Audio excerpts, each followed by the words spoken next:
A graça e a paz, meus queridos irmãos. Que bom que estamos juntos de novo no nosso tempo devocional. E queria te lembrar, bem no começo, quando nós chegamos no Novo Testamento, uma das coisas que nós dissemos é que Jesus é o perfeito representante para você e é o perfeito substituto.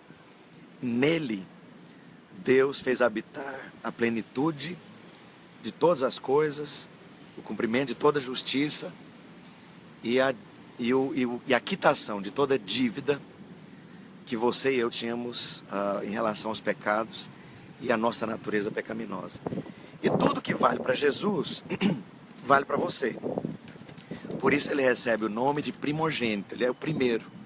Mas a intenção de Deus era se multiplicar. E isso aconteceu quando os cristãos começaram a receber o Espírito Santo, passaram a se tornar filhos de Deus e multiplicaram a Cristo. Por isso, a igreja é chamada Corpo de Cristo. Então, tudo que vale para Jesus, vale para você. Sempre leia o Novo Testamento, e é o caso aqui dos Evangelhos, nessa perspectiva. O que vale para Jesus, vale para você. E aqui Jesus, no capítulo 13 de Mateus, ele enfrenta uma situação muito humana, que todos nós vamos enfrentar muitas vezes na vida, em graus e profundidades diferentes. Jesus é rejeitado, Jesus é excluído, Jesus é sumariamente abandonado. Então eu quero te falar, muitas vezes na vida você vai ser rejeitado. Muitas vezes na vida você vai ser excluído, ignorado, não reconhecido. Muitas vezes na vida você vai ser deixado, abandonado. Pessoas vão te deixar. E aqui, o pior é que quem deixa Jesus são as pessoas que o conheciam. No capítulo 13, a partir do verso 54, a Bíblia diz: E chegando à sua terra, ensinava-os na sinagoga de tal sorte que se maravilhavam e diziam: De onde vem essa sabedoria, esses poderes miraculosos? Não é esse o filho do carpinteiro? Eu me lembro que ainda, muitos anos atrás, quando nós fomos ordenados, ainda no ministério lá da Igreja Luz para os Povos, pelo nosso querido pastor Sinomar, e Deus começou a fazer um mover extraordinário naquela igreja, isso de 84, 4 anos antes nós sermos ordenados pastores ali, de 88 a 93, alguma coisa como isso, que a igreja literalmente explodiu, crescimento assustador, gente se convertendo a centenas, milagres, pessoas recebendo dentes de ouro em conferências, em curso de maturidade no espírito. Uma moça recebeu 12 das suas obturações escuras de mercúrio, se tornaram douradas, assim, sem ninguém pôr a mão. E aí o diretor da escola onde eu fiz seminário fez esse comentário acerca de nós. Si mesmo, não tem nada de diferente ali, receberam tudo da gente. E algum tempo depois, um discípulo muito querido meu nos deixou no meio de um projeto muito grande, largou tudo e foi servir na Jocum, aquela obra missionária abençoada, preciosa, digna de todo reconhecimento. E agora aqui a Bíblia está mostrando que as pessoas que conheciam Jesus, que viram ele crescer, que caminharam com ele, que conheciam onde ele morava, falaram: que é isso? É aquele cara? Ele pode alguma coisa? Ele vai escrever algum livro que presta? Ué, ele sabe tocar instrumento? Pelo amor de Deus, ele escreve algum texto que vale a pena? Ele prega? Ele lidera alguma coisa? Aquela igreja que está crescendo? Aquela ali deve ter alguma coisa, deve ter dólar americano ali. Sabe, a Bíblia diz que Jesus foi rejeitado na sua própria cidade. Eu fui, você vai ser, e não é você fizer coisas que contrariem as pessoas, é quando E por quantos? Porque rejeitado você vai ser. E há muitos motivos pelos quais as pessoas nos rejeitam. As pessoas nos rejeitam porque elas se sentem inferiorizadas quando Deus está te usando. As pessoas te rejeitam porque é dolorido ver gente prosperar perto de nós. As pessoas te rejeitam porque é desconfortável a conclusão de que você é mais inteligente, mais capaz, mais ungido, mais servo, mais usado, mais carismático. Então, para aliviar um pouco o seu mal-estar e o seu desconforto, elas precisam rebaixar você para que a desigualdade seja menor. Elas precisam te desqualificar para que elas se sintam menos doloridas. Desculpa a palavra feia, com a sua mediocridade e com a sua irrelevância. E é interessante que as pessoas fazem isso com o próprio Jesus. As pessoas que caminharam com ele, e Jerusalém era uma corrutela de ponta de rua. E agora Jesus é um ministério nacional reconhecido. E ele volta para a sua cidade, qual que é a atitude deles? Ele? O que é isso? Ah, a gente sabe quem é ele. Ele é filho do fabricante de banco. O pai dele é o cara ali, ó. Tem esquina, uma marcenaria fajuta ali da ponta de esquina. Nós sabemos quem ele é. Ah, aquele ali não tem pedigree nenhum, não. Que coisa natural e feia, né? E Jesus foi rejeitado. Mas não foi rejeitado por alguns. A Bíblia diz que a cidade toda rejeitou. E por isso, teve milagre nenhum. Você só recebe a unção que você honra.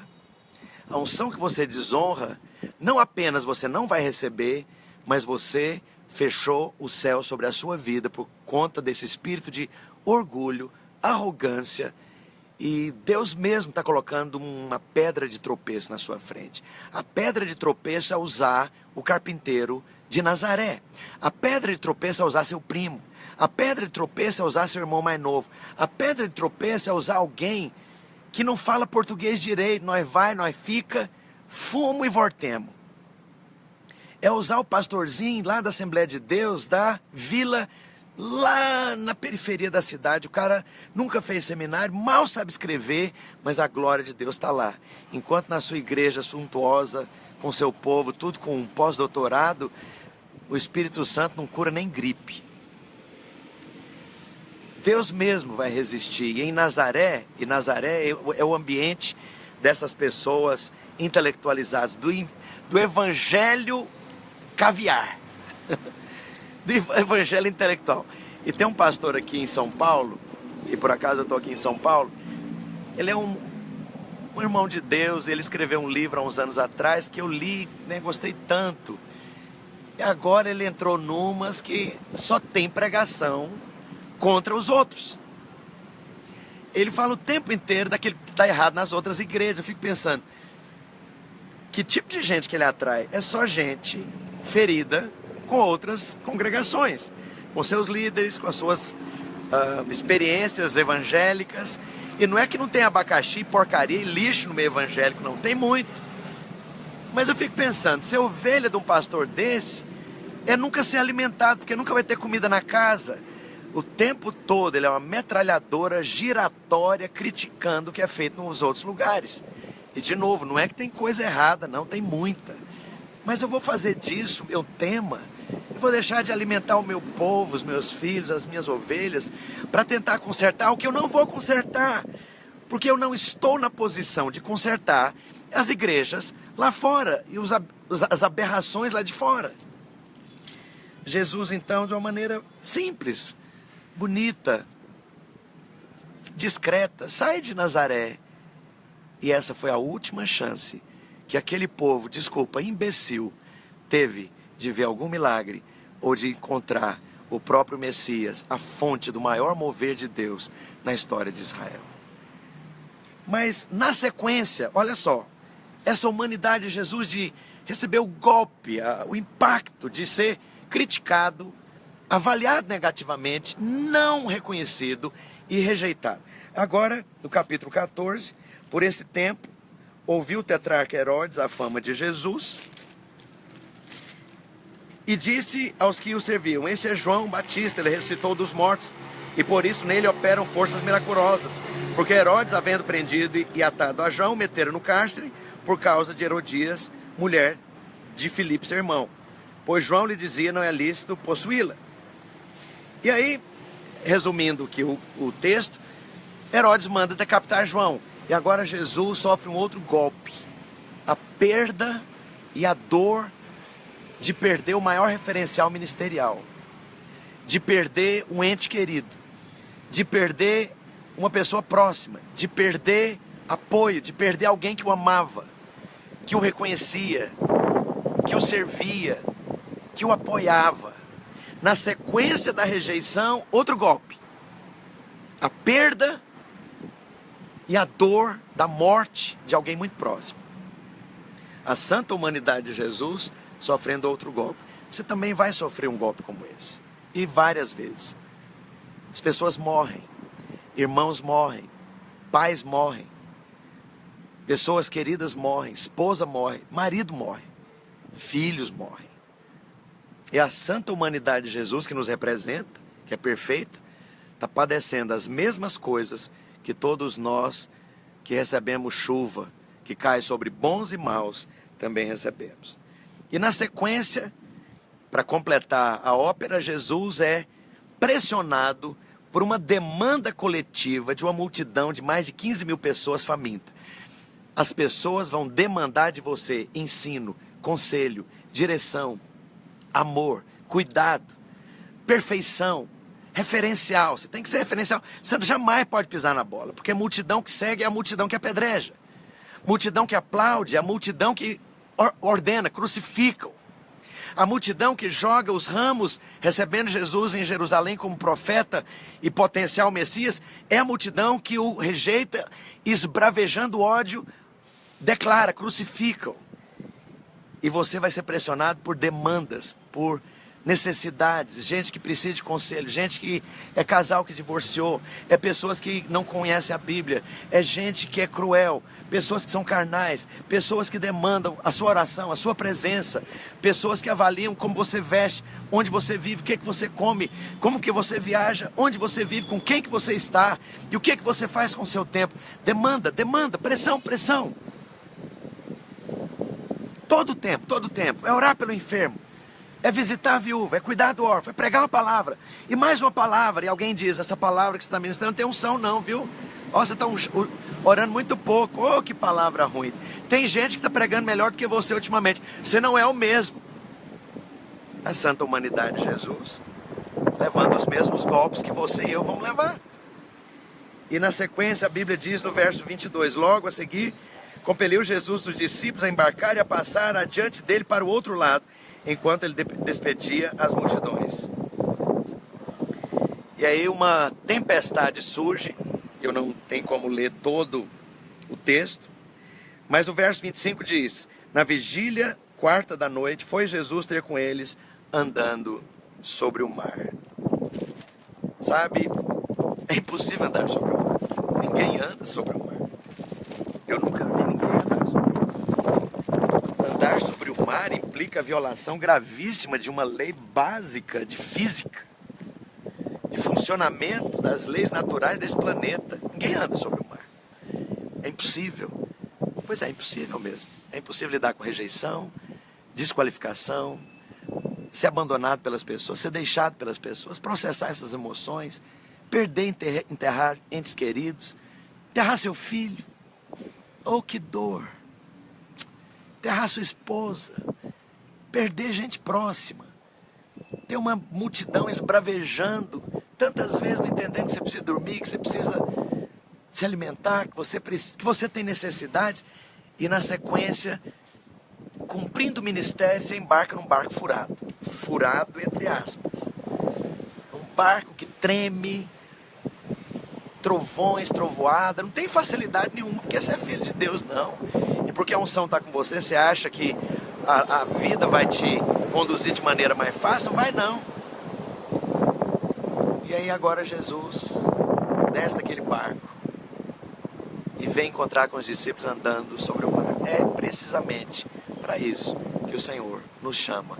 Embora a rejeição, embora o abandono, embora as dores, embora as perdas, embora as demandas, embora a tempestade, isso vale para mim e para você. Nós fomos chamados a andar sobre o mar, em paz.